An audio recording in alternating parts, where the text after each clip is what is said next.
మా అందరు తెలుసు, ఇందస్ వాటర్ అనేది పాకిస్తాన్కి లైఫ్ లైన్, వాళ్ళకి జీవనాడి.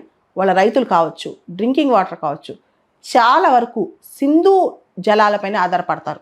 ఈ ట్రీటీ 1960లో భారత్ పాకిస్తాన్ మధ్య వరల్డ్ బ్యాంక్, ప్రపంచ బ్యాంక్ బ్రోకర్ చేస్తుంది. ఇండియా ఆ ట్రీటీకి రెస్పెక్ట్ ఇస్తుంది.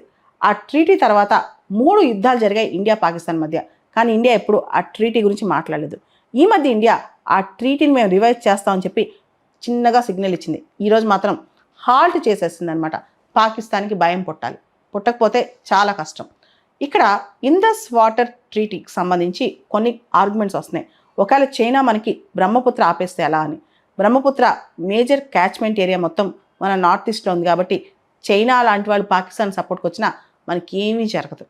ఇంకో విధంగా ఎప్పుడు కూడా water and blood will not flow together. నీళ్ళు రక్తం ఒకటే చోట మసలుకోవు, తిరిగి ఒకటే చోట కన్వర్జ్ అవ్వు, ఒకటే చోట ఫ్లో అవ్వు అని చెప్పి మోడీ గారు ఆల్రెడీ చెప్పారు. నిజమే, మనం వాళ్ళకి జీవనాధారంగా నీళ్ళు ఇస్తున్నాం, కానీ మనకి వాళ్ళు ఏమిస్తున్నారు, తిరిగి రక్తం చూపిస్తున్నారు, మన రక్తాన్ని కళజొస్తున్నారు. So water and blood cannot flow together అనమాట.